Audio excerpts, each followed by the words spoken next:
എല്ലാ കൂട്ടുകാർക്കും നമ്മുടെ പുതിയൊരു വീഡിയോയിലേക്ക് സ്വാഗതം. നമ്മൾ ഇന്ന് ചിക്കൻ വെച്ചിട്ടുള്ള ഒരു സ്നാക്സ് ആണ് കേട്ടോ ഉണ്ടാക്കുന്നത്. അപ്പോൾ ഞാൻ കുറച്ച് ചിക്കൻ എടുത്തിട്ടുണ്ട്. നമ്മൾ എല്ലില്ലാത്തതാണ് എടുത്തിരിക്കുന്നത് കേട്ടോ. ഇത് നമുക്ക് നന്നായി തന്നെ മിക്സിയിൽ അരച്ചിട്ട് വരാം. വെള്ളമൊന്നും ചേർക്കാതെ വേണം നമ്മളിത് അരച്ചിട്ട് വരാൻ വേണ്ടിയിട്ട്. അപ്പോൾ നമ്മളത് നന്നായി അരച്ചുകൊണ്ട് വന്നിട്ടുണ്ട് കേട്ടോ. അത് നമുക്കൊരു ബൗളിലേക്ക് മാറ്റി കൊടുക്കാം. നമ്മളിന്ന് ചെയ്യുന്നത് ചിക്കൻ കോല ഉരുണ്ടയാണ് കേട്ടോ. നല്ല ടേസ്റ്റി ആയിട്ടുള്ള ഒരു സ്നാക്കാണ്. അപ്പോൾ നമ്മളിതൊരു ബൗളിലേക്ക് മാറ്റി കൊടുത്തിട്ടുണ്ട്.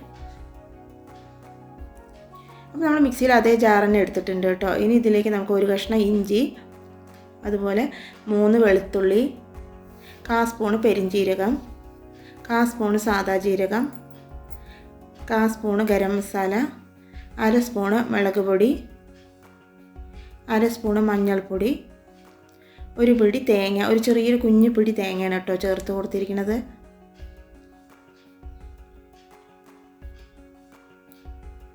പിന്നെ ഇതിലേക്ക് നമ്മൾ ഒരു പച്ചമുളക് കൂടെ ചേർത്ത് കൊടുക്കുന്നുണ്ട് കേട്ടോ.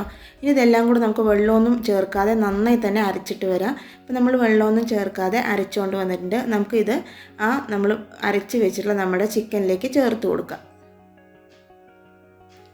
ഇപ്പോൾ ചേർത്ത് കൊടുത്തിട്ടുണ്ട്.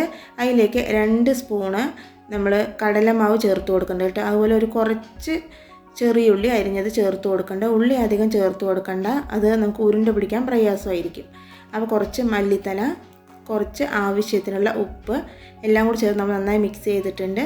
അതുപോലെ തന്നെ ഇതിനൊരു ബൈൻഡിങ് കൊടുക്കാൻ വേണ്ടിയിട്ട് നമ്മളൊരു കോഴിമുട്ട കൂടെ ചേർത്ത് കൊടുക്കുന്നുണ്ട് കേട്ടോ. കോഴിമുട്ട നിങ്ങൾ എത്ര എടുത്തുണ്ടോ അതിനനുസരിച്ച് ചേർത്ത് കൊടുത്താൽ മതി. ഒരുപാട് ചേർത്ത് കൊടുത്താൽ ചിലപ്പോൾ ഉരുണ്ട പിടിക്കാൻ നമുക്ക് കറക്റ്റായി കിട്ടില്ല. അപ്പോൾ നമ്മൾ ഒരു കോഴിമുട്ട ചേർത്ത് കൊടുത്തിട്ടുണ്ട്.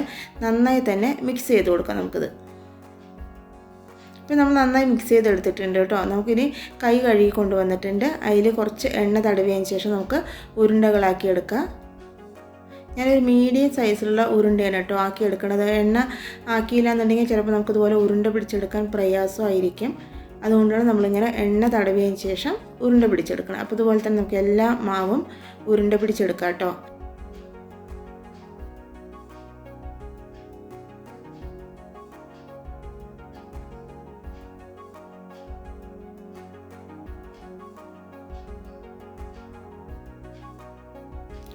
ഇപ്പോൾ നമ്മൾ എല്ലാം ഇതുപോലെ തന്നെ ഉരുണ്ട പിടിച്ചെടുത്തിട്ടുണ്ട് കേട്ടോ. നമുക്കിതൊന്ന് വറുത്തെടുക്കാം.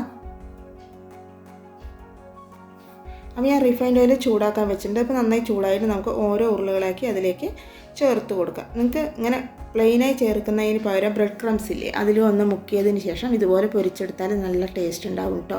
ഇപ്പം ഞാൻ അതിലൊന്നും മുക്കിയിട്ടില്ല, ഡയറക്റ്റായിട്ട് അങ്ങനെ എണ്ണയിലേക്ക് ചേർത്ത് കൊടുത്തിരിക്കുകയാണ്. ചേർത്ത് കൊടുത്ത് ഒരു മിനിറ്റ് കഴിഞ്ഞതിന് ശേഷം നമുക്കതൊന്ന് മിക്സ് ചെയ്ത് കൊടുക്കാം. അപ്പോൾ തന്നെ മിക്സ് ചെയ്യരുത്, മിക്സ് ചെയ്താൽ ഉടഞ്ഞു പോകും. അപ്പോൾ ഒരു മിനിറ്റ് കഴിഞ്ഞതിന് ശേഷം നമുക്കിതുപോലെ മിക്സ് ചെയ്തെടുക്കുക. ഒരു മീഡിയം ഫ്ലെയിമിൽ വേണം തീ വെച്ച് കൊടുക്കാൻ നമ്മൾ.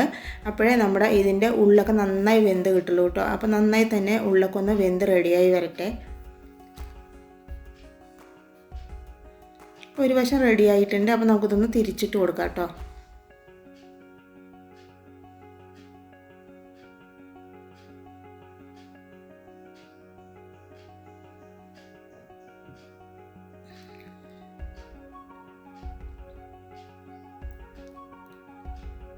ഇപ്പോൾ നമ്മുടെ ഉരുണ്ടയൊക്കെ ഏകദേശം റെഡി ആയിട്ടുണ്ട് കേട്ടോ. നമുക്കിതുപോലെ തന്നെ എല്ലാം വറുത്തെടുക്കാം. അപ്പോൾ നമ്മുടെ ആദ്യത്തെ ബാച്ച് റെഡി ആയിട്ടുണ്ട് കേട്ടോ. ഇതുപോലെ നല്ല കളറാകുമ്പോൾ നമുക്ക് എടുത്ത് മാറ്റാം. ഓവർ കളറാക്കി എടുക്കേണ്ട. അപ്പോൾ ഇത് എടുത്തു കഴിഞ്ഞാൽ ഒന്നുകൂടെ ഇരുന്നിട്ട് നന്നായി ഒന്ന് കളർ വരും. അപ്പോൾ അതിനനുസരിച്ച് നമ്മൾ ഇതുപോലെ എടുത്താൽ മതി കേട്ടോ. അപ്പോൾ നമുക്ക് ഇതുപോലെ തന്നെ എല്ലാ ഉരുണ്ടയും ഉണ്ടാക്കിയെടുക്കാം. നമുക്ക് ഈ പത കാണുന്നത് കണ്ടു എണ്ണയിൽ, അത് നമ്മൾ കോഴിമുട്ട ചേർത്ത കാരണമാണ് കേട്ടോ ഇങ്ങനെ ഒരു പത കാണുന്നത്. കോഴിമുട്ട ചേർത്തത് കൊണ്ടാണ് ഈ എണ്ണയിലൊക്കെ ഇങ്ങനെ ഒരു പത കാണുന്നത്.